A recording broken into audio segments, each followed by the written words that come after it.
Hey guys, how are you? Welcome to our YouTube channel learn to be smart. और आज हम बात करने वाले हैं क्लास 11th के अकाउंट सब्जेक्ट के बारे में। तो ये सब्जेक्ट कॉमर्स स्टूडेंट्स के लिए बहुत ही ज़्यादा नया है। आपने ये कभी भी सब्जेक्ट नहीं पढ़ा है पहले, तो आपको ये सब्जेक्ट स्टार्टिंग में थोड़ा डिफ़िकल्ट लग सकता है, लेकिन ट्रस्ट में ये सब्जेक्ट बहुत ही ज़्यादा ईजी है और बहुत ही ज़्यादा इंटरेस्टिंग सब्जेक्ट है। अगर जो मैं पढ़ा रही हूँ आप वो अच्छे से पढ़ लोगे तो इस सब्जेक्ट में आपको कोई डिफ़िकल्टी नहीं आएगी। ठीक है, तो आज के हम क्लास स्टार्ट करते हैं। आज हम कुछ बेसिक टर्म्स के बारे में पढ़ेंगे। हम बात करेंगे आज एसेट क्या होता है, कैपिटल क्या होता है, लाइबिलिटीज़ क्या होता है। अगर इन 3 टर्म्स का मतलब आपको समझ में आ गया तो बढ़िया है, और अगर नहीं समझ आया तो आपको डिफ़िकल्टी हो सकती है क्या, होगी ही होगी, बिकॉज ये जो टर्म्स है ये बहुत ही ज़्यादा इम्पॉर्टेंट है। अगर आपको ये टर्म्स नहीं समझ आए तो आपको अकाउंट्स भी आगे नहीं समझ आएगी। तो इन टर्म्स को अच्छे से समझिएगा। तो चलो लेट्स गेट स्टार्टेड। तो जो फर्स्ट टर्म जिसके बारे में हम बात करने वाले हैं वो है assets.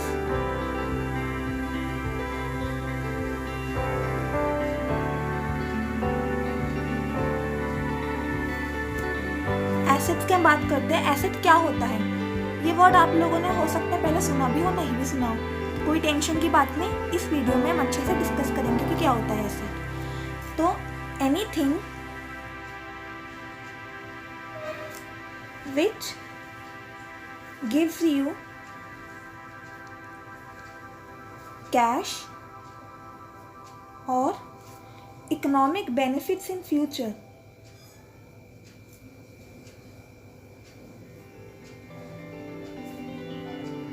Anything which gives you cash or economic benefits in future is called as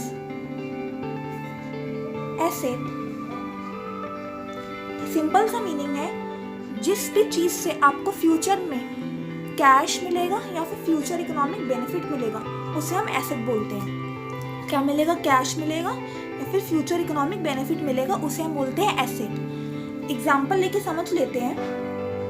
अगर आपके पास कार है, आपकी कार है और उस कार को आप अगर आगे बेचने जाओगे तो आपको उससे पैसा मिलेगा, कैश मिलेगा, तो यह कार आपकी एसेट हो गई। अगर आपके पास बिल्डिंग है और उसे भी आप बेचने जाओगे तो इससे भी आपको पैसा मिलेगा, तो ये भी क्या हो गई, आपकी एसेट हो गई। अब हम बात करते हैं, अगर आपके पास कोई फर्नीचर है, आपके पास टेबल्स है, चेयर्स है और भी फर्नीचर है, उससे भी बेचने जाओगे अगर आप, तो उससे भी आपको पैसा मिलेगा, तो वो भी क्या हो गई, आपकी एसेट हो गई। अगर आपके पास कोई मशीनरी है तो वो भी एसेट हो गई, बिकॉज उसको भी बेचने से आपको कैश मिलेगा। नेक्स्ट हम बात करते हैं गुड्स की। अगर आपके पास गुड्स है, गुड्स का मतलब क्या होता है, गुड्स मतलब अगर एक पर्सन जिस चीज़ का बिजनेस कर रहा है तो वो चीज़ उसके लिए गुड्स हो गई है। सपोज अगर एक पर्सन स्टेशनरी का बिजनेस कर रहा है तो वो क्या खरीदेगा, बेचेगा, वो पेन, पेपर, नोटबुक्स, चार्ट्स, ये सब चीज़ें खरीदेगा, बेचेगा, तो ये उसके लिए गुड्स हो गई है। ठीक है, एक और चीज़ से समझ लेते हैं। अगर एक पर्सन की कपड़ों की दुकान है, ठीक है, तो वो कपड़े खरीदेगा, बेचेगा, तो वो क्योंकि कपड़ों में ट्रेड कर रहा है तो वो कपड़े उसके लिए गुड्स हो गए हैं, उसके बिजनेस के लिए वो गुड्स हो गए हैं। तो गुड्स को अगर आप बेचोगे तो उससे भी आपको कैश मिलेगा, तो ये भी आपका एसेट हो गया। नेक्स्ट हम बात करते हैं डेटर्स की। डेटर्स क्या होता है, डेटर्स वो लोग होते हैं जिनको आपने गुड्स बेचे हैं उधार पे, मतलब आपने उन लोगों को गुड्स बेचे हैं लेकिन उनसे पैसा नहीं लिया है अभी।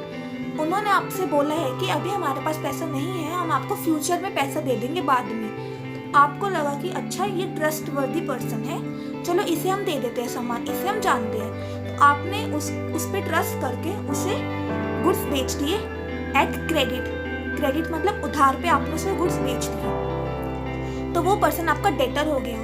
अब क्योंकि वो पर्सन आपका डेटर है तो फ्यूचर में तो वो आपको आपके पैसे वापस करेगा ना, तो उससे आपको फ्यूचर में कैश मिलेगा ना, तो ये आपका एसेट हो गया। ठीक है, एसेट का मतलब क्या हो गया, कोई भी ऐसी चीज़ जिससे आपको फ्यूचर में कैश या इकोनॉमिक बेनिफिट मिलेगा वो आपका एसेट हो गया।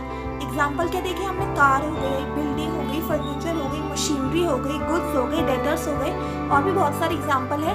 जब हम आगे इस चैप्टर को इस सब्जेक्ट को पढ़ते रहेंगे तो आपको समझ आ जाएगा। तो ये बात हो गई है एसेट्स की। अब हम नेक्स्ट बात कर लेते हैं कैपिटल की।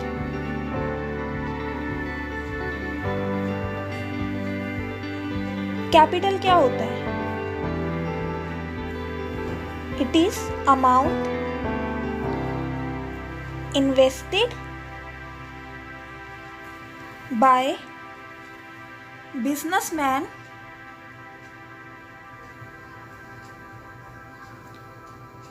In his business. सिंपल। जो भी बिजनेसमैन ने अपने बिजनेस में अमाउंट इन्वेस्ट करा है उसे हम बोलते हैं कैपिटल। अब जैसे कि एक समझ लेते हैं हम इसको, ये एक पर्सन है, ओके, और ये एक इसका बिजनेस है। इस पर्सन का ये बिजनेस है, तो ये कौन हो गया? ये हो गया बिजनेसमैन।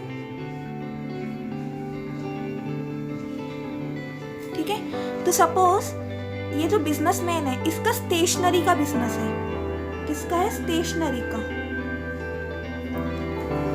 अब उसे स्टेशनरी बेचना है, लेकिन उसे बिजनेस करने से पहले कुछ चीजों की जरूरत भी तो पड़ेगी ना। क्या जरूरत पड़ेगी? उसे पहले स्टेशनरी आइटम्स खरीदने होंगे, ठीक है, उसे कुछ बिल्डिंग चाहिए होगी जिसमें वो अपनी दुकान बना सके, उधर वो स्टेशनरी आइटम्स बेच सके, उसे कुछ कैश की भी जरूरत पड़ेगी, है ना। तो फिर ये सब चीजें उसे पहले खुद से इन्वेस्ट करनी होगी बिजनेस में, तभी वो आगे बिजनेस चला पाएगा। तो उसे पहले तो कुछ कैश इन्वेस्ट करना पड़ेगा बिजनेस में, देन उसे गुड्स इन्वेस्ट करने पड़ेंगे बिजनेस में, देन हो सकता है उसे बिल्डिंग भी खरीदनी पड़े जहाँ पे वो अपना सामान बेचेगा, उसे कुछ फर्नीचर लेना पड़ेगा।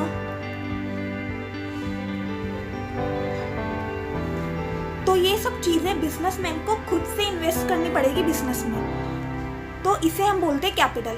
कैपिटल का मतलब जो भी ओनर ने अपने बिजनेस में इन्वेस्ट करा है उसे हम बोलते हैं कैपिटल। तो कैपिटल को हम ओनर्स इक्विटी भी कहते हैं। क्या कहते हैं हम इसे? Owners equity. याद रहेगा? तो चलो ठीक है। अब नेक्स्ट बात हम करते हैं नेक्स्ट टर्म की, जो कि है लाइबिलिटीज।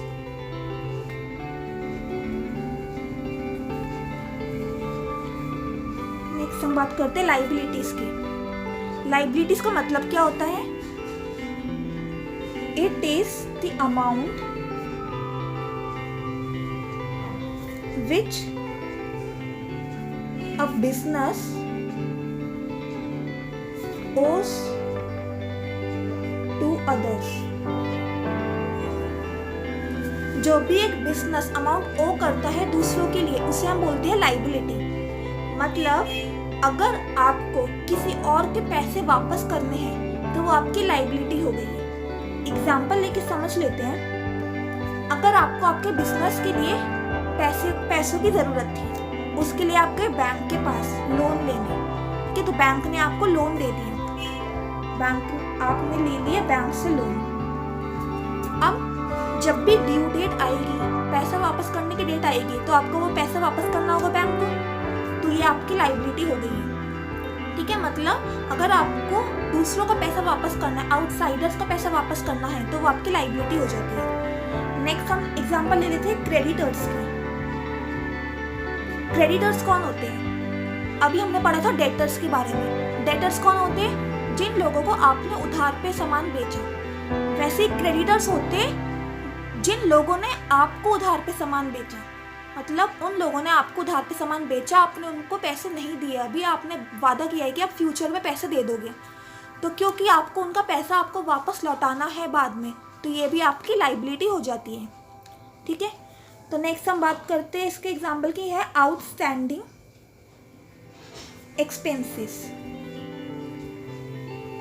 एक्सपेंसेस कुछ भी हो सकते हैं। सपोज कि हम बात करते हैं सैलरी की, ठीक है, आपको अपने एम्प्लॉयज को सैलरी देनी है, ड्यू डेट आ गई है लेकिन अभी तक आपने सैलरी नहीं दी है। हो सकता था आपके बिजनेस में फंड्स की कमी हो थोड़ी सी, तो ड्यू डेट निकल गई, अभी तक आपने एम्प्लॉयज़ को सैलरी नहीं दी, तो जब भी किसी भी एक्सपेंस की ड्यू डेट निकल जाती है तो उसे हम बोलते हैं आउटस्टैंडिंग एक्सपेंसेस।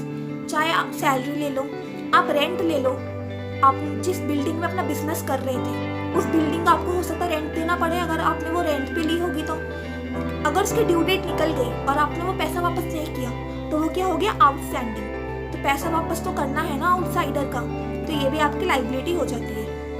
तो समझ आया कि एसेट क्या होता है, कैपिटल क्या होता है, लाइबिलिटी क्या होती है। एसेट हमने क्या समझा कि किसी भी चीज़ से जिससे कि अगर आपको फ्यूचर में या तो कैश मिलेगा या तो इकोनॉमिक बेनिफिट मिलेगा, वो आपकी एसेट हो गई। कैपिटल क्या होता है, जो भी अमाउंट बिजनेसमैन बिजनेस में इन्वेस्ट करता है उसे हम बोलते हैं कैपिटल।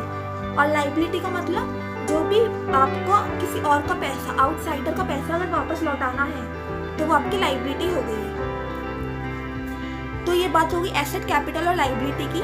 अब एक इक्वेशन बनती है, वो इक्वेशन है assets is equal to capital plus liabilities. ठीक है, ये एक इक्वेशन होती है assets is equal to capital plus liabilities. ये इक्वेशन आपको याद करनी है। ये ऐसा क्यों होता है asset is equal to capital plus liabilities, ये मैं आपको एक्सप्लेन करूंगी आगे आने वाली वीडियोस में, क्योंकि अभी ये बस स्टार्टिंग ही अकाउंट सब्जेक्ट का, अभी आपको शायद ना समझ आए, लेकिन जैसे जैसे हम इस सब्जेक्ट में आगे बढ़ेंगे आपके कंसेप्ट क्लियर होते रहेंगे, तब आप शायद इसको अच्छे से समझ पाएंगे। तो अभी आप इसको अच्छे से लर्न कर लीजिए। और इस इक्वेशन को हम अकाउंटिंग इक्वेशन भी बोलते हैं। क्या बोलते हैं हम इसको, अकाउंटिंग इक्वेशन। तो अभी बस आपको ये लर्न कर लेनी है अकाउंटिंग इक्वेशन, और जो भी हमने यहाँ टर्म्स सीखे, एसेट क्या होता है, कैपिटल क्या होता है, लाइबिलिटीज क्या होते हैं, इनको आप अच्छे से पढ़ लीजिएगा, बिकॉज अगर आपको ये नहीं समझ आएंगे तो आपके लिए आगे डिफिकल्टी होगी। ठीक है, तो चलो अब हम मिलते हैं अगली वीडियोज़ में। अगली वीडियोस में हम और भी कुछ टर्म्स को समझेंगे कि उनका मतलब क्या होता है। तो इस वीडियो के लिए इतना ही, मिलेंगे अगली वीडियोस में। Till then stay happy, keep learning.